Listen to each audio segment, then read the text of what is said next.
I can. I've seen like auditions where it's just bullet point. It's like 20s, high pitched, scared, you know, and just nervous, just adjectives, and you have to just go through the Rolodex in your brain and like craft something on the spot. Other times I'll read an audition where it's 2 or 3 paragraphs going into the so-and-so was born so-and-so, and then it just goes into way too much detail. It's like I've done so much of this that I'm kind of used to just getting bullet points. But the most helpful thing is after you get to the audition and you've taken 15 minutes to kind of go over what's given you, which is usually a picture of the character and a few lines showing a range of emotion. You get into the booth, the director will tell you more about the context of the story and how the character fits in, and then you'd be like, oh, okay, the choice I was going to make has suddenly changed a little bit, and then you adapt to that, and then you lay down that take, and then the director will say, okay, now let's try it this time, and then they're also kind of simultaneously testing you to see how well you take direction. Just so you guys know. Absolutely. And it's interesting because you're talking about developing a character voice. And in anime, not that there aren't crazy ones with weird aliens and stuff like that, but those seem to be few and far between. A lot of the time, they just need people who can speak well and who can change their voice in very basic ways, from young to old, from normal to sexy to cute.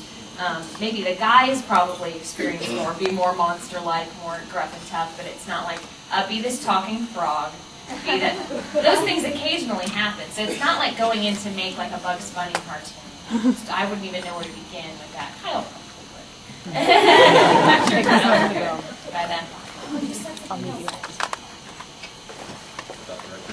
Something.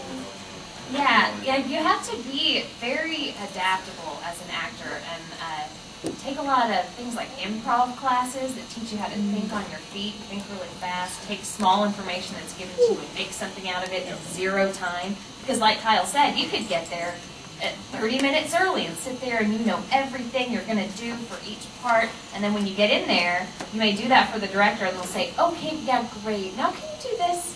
And it could be 180 degrees from where you started. And then you don't have 15 minutes to come up with a new one. You have 15 seconds, if that. You know, something else that just came to mind. For those of you that go to auditions and stuff, let me give you an encouraging word. Just because you don't get cast doesn't mean you're not any good. I've gone for roles before and I did exactly what the director asked for. It was just right. Somebody else did exactly the same thing I did and they got cast because there was something about the tone or timbre of their voice that the director felt fit the character more. And it wasn't that I sucked, it was just that this actor, you know, they had something in their voice that sounded that resonated, pardon the pun, to the director. So don't be discouraged. I know all of us probably have that experience where we nail the character audition. And then you'll hear the show, you'll see the show 3 months later, and you'll hear the person that they cast, and you're like, okay. And they're like doing exactly what you did. You're like, well, you know, the only thing is that the director may have heard some sort of a subtlety in their tone of voice that they liked better. So don't take it personally. We would all killed ourselves a long time ago. All right? I mean, we've all lost plenty of auditions that we felt like we did a good job with. So don't be discouraged sometimes when you don't get cast, and for those reasons, because it doesn't mean that you're bad necessarily. Wendy had something to say. I was going to just say this on kind of tack on to what they were both saying too. The other thing is a lot of times these directors are looking for voices that sound well together. So you may do a decent audition or a good audition, and somebody else's voice just complements the palette as far as the range of different voices. They all have to kind of gel and make these layers of richness to the show. And so a good show has a lot of different layers in it. I have to add this, based on what you just said. What you just said reminded me of something I think they'll really appreciate because this is a show they all know. Tsubasa Chronicle, okay? The guy that plays Shaoran is Jason Liebrick. Well, I play Phi, and I was just recording last week the 2nd season of Tsubasa, and there were several places where Phi's line immediately followed Shaoran's.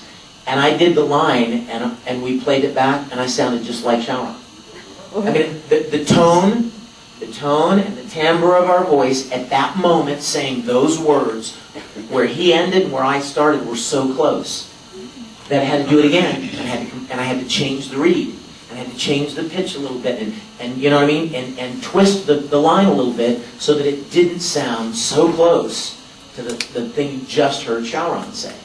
So the little teeny mechanical adjustments like that have to be made all the time when you're recording. And then you had a question? How often when you're auditioning for characters, do you actually get to use your for reals voice? For reals? I just used mine for Mo Bassiter. Do you remember what your voice is anymore? When I'm auditioning, I'd say I never go straight in and sound exactly like you're hearing.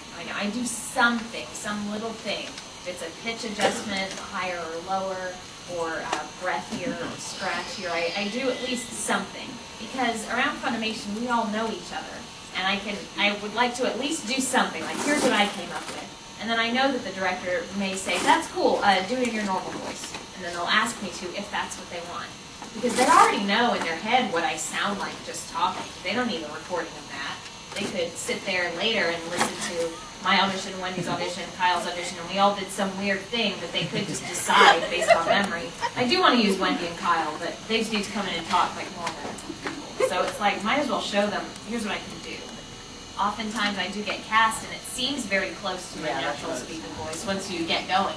But in the audition process, I don't like to do that. Because then I feel like I'm not doing any work. I just feel like I'm coming in and reading some lines on a page. I'm sorry, I don't mean to be too talkative here, but I do have a thought about that. I assume that's what we're here for, right? You want to hear my thought on that? Shut up, Vic. Sure, we want to hear it. I want to hear it. I do. I want to hear it. I've said this before in panels, and it's just, it's a perfect place to say it. The goal of voice acting is not to change your voice. The goal of voice acting is to play the character honestly. You follow me? And the example I've used many times are actors that you've seen in films 100 times. Robert De Niro and Al Pacino. They play hundreds of different characters in all these different movies. But they always sound the same. The point is to find what's unique about the character. For instance, Dark Mousy is just a little smoother. You know what I mean? Then I may talk normally. And Kurt Weber may be a little more aggressive, you know? But you see what I'm saying? It's not about changing your voice, it's about changing your attitude. You guys understand what I'm saying? It's about playing the attitude of the character, not changing your voice all the time. So I think that's an important point when you're voice acting or auditioning, you know? You want to do the character justice, and it doesn't mean always changing your voice in some way. Because if I don't talk that way, Fi speaks very high and very succinctly, very articulately. I didn't do anything crazy with my voice. I just kind of, you know what I mean? I kind of channeled in on a person who speaks very articulately, a bit of a higher innocence to his voice. That's not changing my voice. It's just kind of getting an attitude in mind. You do that real good. Boo crossing. What exactly is this? I was kind of going to go on what Vic said there about attitude. It's like, I did Team Gohan for years in Dragon Ball Z, and then a few years ago I got cast as Kiba on Naruto. To me, they sound like the same voice, but the difference is attitude. Gohan is just kind of innocent, naive. Kiba's cool and cocky. It's the same voice. It's a different attitude.